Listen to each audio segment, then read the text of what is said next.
জনাব তারেক রহমান জনাব তারেক রহমান এখন প্রধান অতিথির বক্তব্য রাখার জন্য সবিনয় অনুরোধ জানাচ্ছি। ধন্যবাদ, ধন্যবাদ। জি, দয়া করে স্লোগান দিবেন না, আজানের টাইম হয়ে গেছে, দয়া করে স্লোগান দিবেন না। জি, ধন্যবাদ সেলিম সাহেব। বিসমিল্লাহির রহমানির রহিম। 19শে জানুয়ারি ছিল স্বাধীনতার ঘোষক শহীদ রাষ্ট্রপতি জিয়া রহমানের 89তম জন্মবার্ষিকী এবং একই সাথে জাতীয় শিক্ষক দিবস।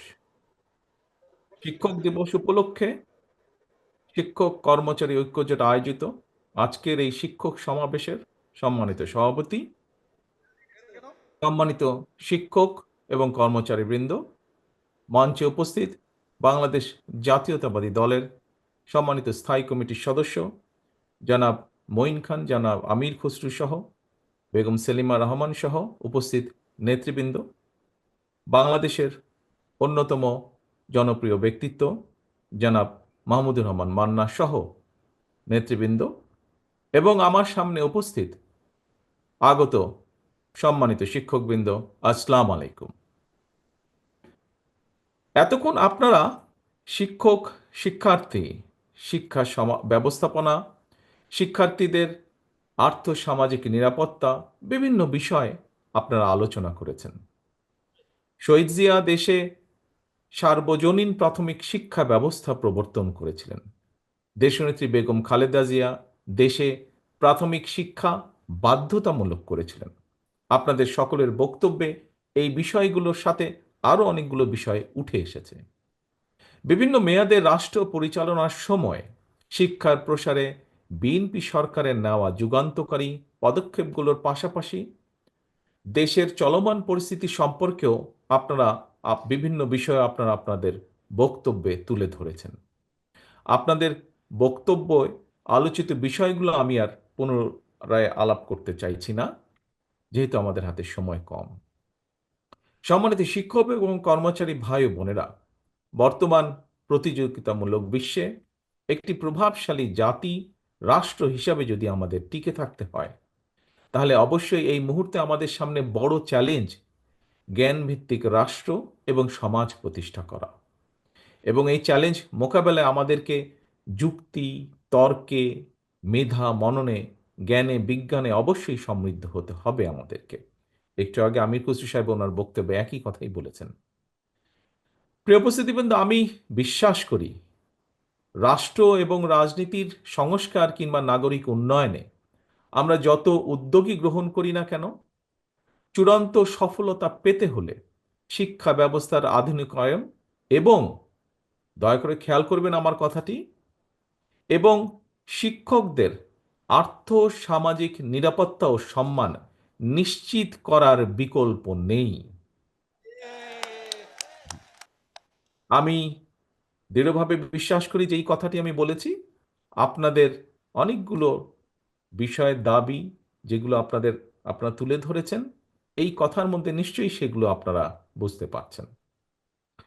জীবনের শুরুতেই প্রিয় শিক্ষকবৃন্দ, সামনে উপস্থিতিবৃন্দ, সম্মানিত উপস্থিতিবৃন্দ, জীবনের শুরুতেই পরিবারের পর শিক্ষার্থীদের সামনে শিক্ষক শিক্ষিকারাই কিন্তু আদর্শের রোল মডেল। কিন্তু শিক্ষকরাই যদি রাষ্ট্র এবং সমাজে সম্মান, সংসার নিয়ে টানাপোড়েনে থাকেন, তাহলে একজন শিক্ষকের পক্ষে শিক্ষার্থীদের সামনে নিজেকে রোল মডেল হিসাবে কি উপস্থাপন করা সম্ভব? অবশ্যই নয়। শিক্ষক শিক্ষিকারা যাতে শিক্ষার্থীদের সামনে আত্মবিশ্বাসের সঙ্গে নিজেকে একজন রোল মডেল হিসাবে উপস্থাপন করতে পারেন, সে ধরনের শিক্ষা ব্যবস্থা এবং শিক্ষার পরিবেশ তৈরি করতে রাষ্ট্র এবং সরকারকে অবশ্যই প্রয়োজনীয় উদ্যোগ গ্রহণ করতে হবে বা গ্রহণ করা প্রয়োজন। শিক্ষকতা পেশা, যে কথাটি আমি এখন বলবো, এই কথাটি এর ভিতরেই কয়েকজন বক্তা এখানে উল্লেখ করেছেন। খুব সম্ভব সেলিম সাহেব ওনার বক্তব্যে উল্লেখ করেছেন। শিক্ষকতা পেশা কখনোই কিন্তু উপায়হীন বিকল্প কিংবা একটি সাধারণ চাকুরি নয়। শিক্ষা দীক্ষায় মেধাবী মানুষটি যাতে শিক্ষকতা পেশাকেই আনন্দের সঙ্গে প্রথম অগ্রাধিকার হিসেবে বেছে নিতে আগ্রহী হয়ে ওঠেন, তেমন পরিবেশ নিশ্চিত করা রাষ্ট্র এবং সরকারের দায়িত্ব বলে আমি দৃঢ়ভাবে বিশ্বাস করি। সুতরাং অর্থনৈতিক সচ্ছলতা, স্বাচ্ছন্দ্যময় এবং সম্মানজনক জীবনের নিশ্চয়তা প্রদানের মাধ্যমে বিশেষ করে প্রাথমিক এবং মাধ্যমিক পর্যায়ে স্কুল শিক্ষকের চাকরিকে আরও প্রতিযোগিতামূলক এবং আকর্ষণীয় করে গড়ে তোলা প্রয়োজন। শিক্ষকদের কাছে একজন আদর্শ শিক্ষক কেন গুরুত্বপূর্ণ? এই প্রসঙ্গে বিশিষ্ট মনোবিজ্ঞানী ডক্টর গর্ডন একটি পর্যবেক্ষণের কথা বলেছেন। আমি সেই পর্যবেক্ষণটি আপনাদের সাথে সামনে খুব সংক্ষেপে তুলে ধরতে চাইছি। ডক্টর গর্ডন বলেছেন, শিশুরা যখন তাদের শিক্ষককে পছন্দ করে তখনই তারা সবচেয়ে ভালো শেখে এবং শিশুরা মনে করে তাদের শিক্ষকও তাদের পছন্দ করেন। সম্মানিত শিক্ষকবৃন্দ, স্বাধীনতা দিবস কিংবা বিজয় দিবস সহ প্রতি বছর বিভিন্ন জাতীয় গুরুত্বপূর্ণ দিবসে রাষ্ট্রীয় উদ্যোগে সমাজের বিভিন্ন শ্রেণী পেশার মানুষকে রাষ্ট্রপতি এবং প্রধানমন্ত্রী রাষ্ট্রীয় ভবনে আমন্ত্রণ জানিয়ে থাকেন, শুভেচ্ছা বিনিময় করেন। আমি এখানে আমার দলের সিনিয়র অনেক নেতৃবৃন্দ আজকে মঞ্চে উপস্থিত আছেন। সকলে আমি বিশ্বাস করি আমার সাথে একমত পোষণ করবেন, ভবিষ্যতে ইনশাল্লাহ বাংলাদেশের মানুষের সমর্থনে বিএনপি সরকার গঠন করলে এই ধরনের দিবসগুলোর যে আমন্ত্রিতদের তালিকা, সেই তালিকায় অবশ্যই প্রাথমিক এবং মাধ্যমিক স্কুলের কমপক্ষে হলেও একজন করে শিক্ষককে আমন্ত্রণ জানানো অবশ্যই আবশ্যক বলে আমি মনে করি। কারণ এর একটি কারণ আছে, কারণটি আপনাদের সামনে তুলে ধরতে চাই আমি। কেন আমি এটি মনে করি? কারণ রাষ্ট্র এবং সমাজের বিভিন্ন ক্ষেত্রে শিক্ষার্থীরা তাদের রোল মডেল শিক্ষকদের সম্মানজনক অবস্থা এবং বিচরণ দেখতে পেলে সেটি অবশ্যই কোমলমতি শিক্ষকদের মনোজগতে একটি ইতিবাচক প্রভাব ফেলবে বলে আমার দৃঢ় বিশ্বাস, এবং সে কারণেই আমি এই প্রস্তাবটি আপনাদের সকলের সামনে উপস্থাপন করছি। শিক্ষক এবং শিক্ষার্থীদের মধ্যে একটি পারস্পরিক আস্থা এবং সম্মানের সম্পর্ক তৈরির করার যে পরিবেশ সৃষ্টির ক্ষেত্র, রাষ্ট্র সেখানে উদাসীন অবশ্যই থাকতে পারে না। প্রিয় উপস্থিতিবৃন্দ, জনগণের সমর্থনে বিএনপি আবারও রাষ্ট্র পরিচালনার সুযোগ পেলে অগ্রাধিকার ভিত্তিতে আমরা শিক্ষা কমিশন গঠন করব। নৈতিকতা এবং সামাজিক ধর্মীয় মূল্যবোধের আলোকে জীবন নির্ভর কর্মসূচি শিক্ষা ব্যবস্থা প্রবর্তন এবং শিক্ষা ব্যবস্থার আধুনিকায়নে সম্ভাব্য সকল পদক্ষেপ গ্রহণ ও প্রয়োজনে ওয়ারেন্ট অফ প্রেসিডেন্স বা রাষ্ট্রীয় পদমর্যাদাক্রমে পুনর্মূল্যায়ন করে রাষ্ট্র এবং সমাজে শিক্ষা এবং শিক্ষকের মর্যাদা সমুন্নত রাখার বিষয়টি নিশ্চিত করার আমাদের অবশ্যই চেষ্টা থাকবে।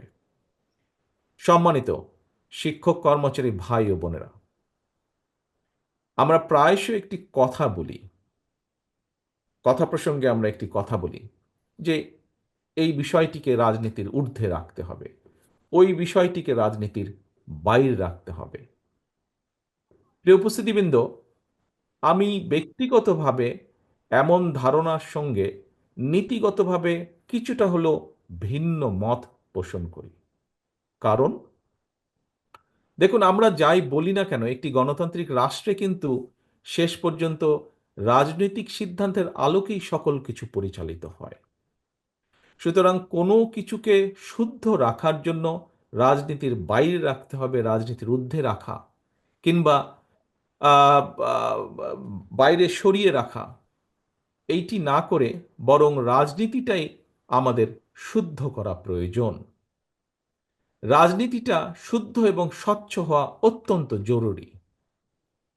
প্রচলিত রাজনীতির গুণগত যে পরিবর্তন সেটি যদি না করতে পারি, তাহলে কিন্তু এই যে এখানে যতগুলো আকাঙ্ক্ষার কথা বলা হয়েছে, বিভিন্ন আলোচনায় বিভিন্ন সুশীল সমাজের ব্যক্তিরা সহ বিভিন্ন মানুষ যে জন আকাঙ্ক্ষার বাস্তবায়নের কথা বলছেন, আমরা যদি রাজনীতির যে গুণগত পরিবর্তন, রাজনীতির ভিতরে যে পরিবর্তন, সেটিকে যদি করতে না পারি তাহলে হয়তো কোনো কিছুই বাস্তবায়ন করা সম্ভব নয়।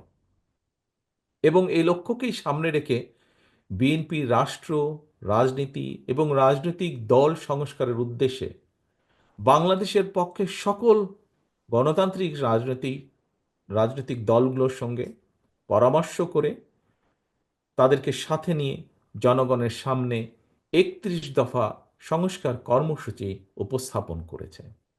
এবং আগেও বলেছি আমি, জনগণের রায় পেয়ে বিএনপি সরকার গঠনে সক্ষম হলে বিএনপি পর্যায়ক্রমিকভাবে প্রতিটি সংস্কার কর্মসূচি ইনশাল্লাহ বাস্তবায়ন করবে। প্রিয় উপস্থিতিবৃন্দ,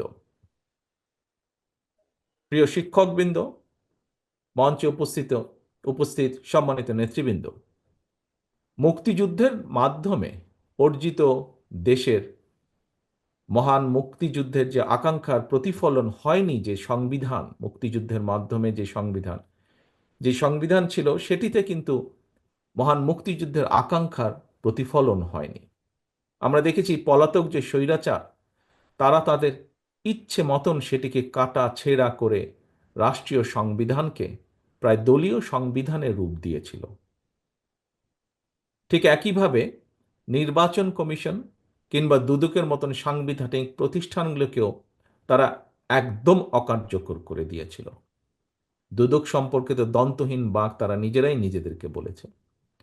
এমন বাস্তবতায় কিন্তু বর্তমান অন্তর্বর্তীকালীন সরকার নির্বাচন কমিশন, দুদক এবং সংবিধান সংস্কার সহ বেশ কিছু গুরুত্বপূর্ণ বিষয় সংস্কার কার্যক্রম হাতে নিয়েছে বর্তমান এই অন্তর্বর্তীকালীন সরকার। বিএনপির ৩১ দফা সংস্কার কর্মসূচি এবং অন্তর্বর্তীকালীন সরকারের সংস্কার কার্যক্রমের সঙ্গে দু একটি মৌলিক বিষয় ছাড়া, প্রক্রিয়াগত বিষয় ছাড়া তেমন কোনো ভিন্ন মত বা বিরোধ নেই। আমি আগেও বলেছি, বিএনপির সংস্কার এবং নির্বাচন, বিএনপি দুটিরই পক্ষে। বিএনপি সংস্কার এবং নির্বাচন দুটোরই পক্ষে, দুটোই অত্যন্ত জরুরি। সংস্কার নাকি নির্বাচন, কেউ কেউ এমন উদ্দেশ্য প্রণোদিত প্রশ্ন নিয়ে কূটতর্ক করার অপচেষ্টা করেছে। আমরা যদি দেশের বিরাজমান পরিস্থিতি দেখি তাহলে কিন্তু সেটি ভিন্ন। দেশের কোটি কোটি পরিবারের কাছে এই মুহূর্তে নির্বাচন এবং সংস্কারের চেয়েও গুরুত্বপূর্ণ হচ্ছে সংসার পরিচালনা করা। একদিকে দ্রব্যমূল্যের ঊর্ধ্বগতি, অপরদিকে জনগণের উপরে চাপিয়ে দেয়া ভ্যাটের বোঝা। ফলে দেশের কৃষক, শ্রমিক, দিনমজুর, স্বল্প আয়ের, এমনকি নিম্ন মধ্যবিত্ত পরিবারগুলোর কাছেও সংসার টেকানোই অনেক ক্ষেত্রে দায় হয়ে পড়েছে। অনেক পরিবারে চলছে নীরব হাহাকার। কিভাবে জনগণের নিত্যদিনের দুঃখ দুর্দশা লাঘব করা যায়, কিভাবে বাজার সিন্ডিকেট ভেঙে দ্রব্যমূল্য জনগণের হাতের নাগালে রাখা যায়, কিভাবে জনগণকে ফ্যাসিস্টের আমলের মিথ্যে মামলা থেকে রেহাই দেওয়া যায়, কিভাবে আইনশৃঙ্খলা বাহিনীকে আরও সক্রিয় করা সম্ভব, জনগণের জানমালের নিরাপত্তা নিশ্চিত করা যায়। প্রিয় উপস্থিতিবৃন্দ, অন্তর্বর্তীকালীন সরকারের সামনে অগ্রাধিকারের তালিকায় এই বিষয়গুলো থাকা অত্যন্ত জরুরি। জনগণ বিশ্বাস করে অন্তর্বর্তীকালীন সরকারের মতন সর্বজন সমর্থিত একটি নির্দলীয় অরাজনৈতিক সরকারের পক্ষেই বাজার সিন্ডিকেটের কবল থেকে জনগণকে মুক্তি দেওয়া সহজ। তাহলে এখন প্রশ্ন, অন্তর্বর্তীকালীন সরকার এতদিনেও কেন বাজার নিয়ন্ত্রণে ব্যর্থ? জনগণের উপরে কেন উল্টো ভ্যাটের বোঝা চাপিয়ে দেওয়া হচ্ছে?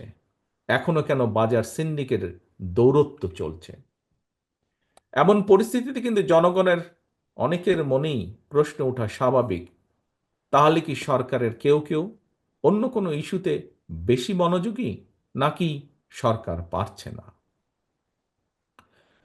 প্রিয় শিক্ষকবৃন্দ, অন্তর্বর্তীকালীন সরকারের নানা সীমাবদ্ধতা থাকা সত্ত্বেও আমরা মনে করি এই সরকারকে কোনোভাবেই ব্যর্থ হতে দেওয়া যাবে না। কারণ হাজারো শহীদের রক্ত মারিয়ে একটি গণতান্ত্রিক, মানবিক, বৈষম্যহীন বাংলাদেশ গড়ার অঙ্গীকার নিয়ে এই সরকার রাষ্ট্র পরিচালনার দায়িত্ব নিয়েছে। প্রিয় শিক্ষক, শিক্ষার্থী, তরুণ, ছাত্র ভাই ও বোনেরা, দেশের ছাত্র ও তরুণরা রাষ্ট্র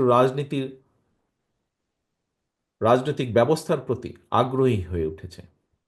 এটি অবশ্যই একটি ইতিবাচক দিক। এইসব তরুণরাই গত ১.৫ দশকে একটি নির্বাচনেও ভোট দিতে পারেনি তারা। গণতান্ত্রিক রাজনৈতিক অধিকার বঞ্চিত এইসব তরুণদের কেউ যদি জনগণের অধিকার প্রতিষ্ঠায় নতুন রাজনৈতিক দল গঠন করে, অবশ্যই বিএনপি সেই উদ্যোগকে স্বাগত জানায়। তবে যে কথাটি এখানে কোনো বক্তা বলেছেন, আমিও একই সাথে উল্লেখ করতে চাই, তবে রাজনৈতিক দল গঠন করতে গিয়ে কেউ যদি রাষ্ট্রীয় কিংবা প্রশাসনিক সহায়তা নেন, সেটি জনগণকে হতাশ করবে, কিংবা অন্য রাজনৈতিক দলের প্রতি তাদের আচরণ কিংবা বক্তব্য, মন্তব্য যদি ঝগড়া সুলভ অথবা প্রতিহিংসামূলক হয়, সেটিও জনগণের কাছে হবে অনাকাঙ্ক্ষিত। অবশ্যই আজকের তরুণরাই আগামী বাংলাদেশ। অতীত থেকে বেরিয়ে এসে তারুণ্য নতুন পথ রচনা করবে, তবে কোনো প্রশ্নবিদ্ধ পথে নয়। পথটি অবশ্যই হওয়া উচিত স্বচ্ছ এবং স্বাভাবিক। সম্মানিত শিক্ষক এবং কর্মচারী ভাই ও বোনেরা, অন্তর্বর্তীকালীন সরকারের সঙ্গে বাংলাদেশের পক্ষের গণতান্ত্রিক শক্তির মধ্যে কোনো বিষয় নিয়ে ভুল বোঝাবুঝি কিংবা অযথা কূটতর্ক আমি সময়ের অপচয় বলেই মনে করি। তবে একই সাথে সরকারের দৃষ্টি আকর্ষণ করে বলতে চাই, জনগণ যদি বৃহত্তর স্বার্থে বিভিন্ন ক্ষেত্রে সরকারের ব্যর্থতা ধৈর্য ধরে মানতে পারে, মেনে নিতে পারে, তাহলে যারা সরকারে রয়েছেন তাদের ধৈর্য এবং সহনশীলতা আরও অনেক বেশি থাকা জরুরি বলে আমরা মনে করি। বিএনপি মনে করে জনগণকে নিয়ে রাজনীতি নয়, বরং বরং জনগণের জন্যই রাজনীতি। এ কারণেই বিএনপি যে কোনো মূল্যে দেশের জনগণের রাজনৈতিক এবং অর্থনৈতিক ক্ষমতা নিশ্চিত করতে চায়। নির্বাচন হচ্ছে, এর আগেও আমি বলেছি, আজও আপনাদের সামনে আবারও তুলে ধরতে চাই, নির্বাচনই হচ্ছে জনগণের রাজনৈতিক ক্ষমতায়ন নিশ্চিত করার অন্যতম প্রধান কার্যকরী হাতিয়ার। নির্বাচন অনুষ্ঠান নিয়ে বিতর্ক সৃষ্টি করার অর্থ নিজেদের অজান্তেই পরাজিত পলাতক ফ্যাসিস্টদের অবস্থানকে শক্তিশালী করা। বিএনপির সর্বস্তরের নেতাকর্মীদের প্রতি বরাবরের মতনই আমার আহ্বান থাকবে, আপনাদের কোনো কার্যক্রম নিয়ে কেউ যাতে বিভ্রান্তি ছড়ানো কিংবা বিতর্কে লিপ্ত হওয়ার সুযোগ না পায়, সে বিষয়ে অবশ্যই আপনাদেরকে সজাগ থাকতে হবে। জনগণই বিএনপির সকল রাজনৈতিক ক্ষমতার উৎস। জনগণ সঙ্গে থাকলে কোনো ষড়যন্ত্রই আমাদেরকে পরাভূত করতে পারবে না, ইনশাল্লাহ। সম্মানিত উপস্থিতিবৃন্দ, সম্মানিত শিক্ষকবৃন্দ, সম্মানিত আমন্ত্রিত অতিথিবৃন্দ, পরিশেষে আমি শিক্ষক, বুদ্ধিজীবী, সাংবাদিক সহ সকল শ্রেণী পেশার মানুষের প্রতি আহ্বান জানিয়ে বলতে চাই, পুঁথিগত বিধির উপরে গণতন্ত্রের বিকাশ নির্ভর করে না। গণতন্ত্র বিকশিত এবং শক্তিশালী হয় প্রতিদিনের কার্যক্রমে, আচরণে এবং চর্চায়। আমাদের মধ্যে অবশ্যই ভিন্ন মত, ভিন্ন পথ থাকবে, এটি গণতন্ত্রের সৌন্দর্য। তবে আমাদের উদ্দেশ্য এক এবং অভিন্ন। আমাদের সবার উদ্দেশ্য একটি উদার, গণতান্ত্রিক, বৈষম্যহীন, মানবিক বাংলাদেশ প্রতিষ্ঠা। ছাত্র জনতার গণ অভ্যুত্থানে মাফিয়া প্রধান দেশ ছেড়ে পালানোর পর মাফিয়া মুক্ত বাংলাদেশের সামনে গণতান্ত্রিক, বৈষম্যহীন মানবিক বাংলাদেশ প্রতিষ্ঠার এক অপার সুযোগ সৃষ্টি হয়েছে। পলাতক স্বৈরাচার এবং তাদের দোসরদের ষড়যন্ত্র কিংবা বাংলাদেশের পক্ষের গণতান্ত্রিক শক্তির মধ্যে অযাচিত ভুল বোঝাবুঝির কারণে যাতে একটি গণতান্ত্রিক বৈষম্যহীন মানবিক বাংলাদেশ প্রতিষ্ঠার সুযোগ এবং সম্ভাবনা হুমকির বা সম্মুখীন না হয়, এ ব্যাপারে আমাদের সবাইকে অত্যন্ত সতর্ক থাকতে হবে। পরিশেষে আমি শিক্ষক, শিক্ষার কল্যাণ কামনা এবং আপনারা আপনাদের প্রাপ্য অধিকার বাস্তবায়নে যাতে সফলতা পান, সেই কামনা করে আমার বক্তব্য শেষ করছি। আল্লাহ হাফেজ। বাংলাদেশ জিন্দাবাদ। বাংলাদেশ জাতীয়তাবাদী দল জিন্দাবাদ।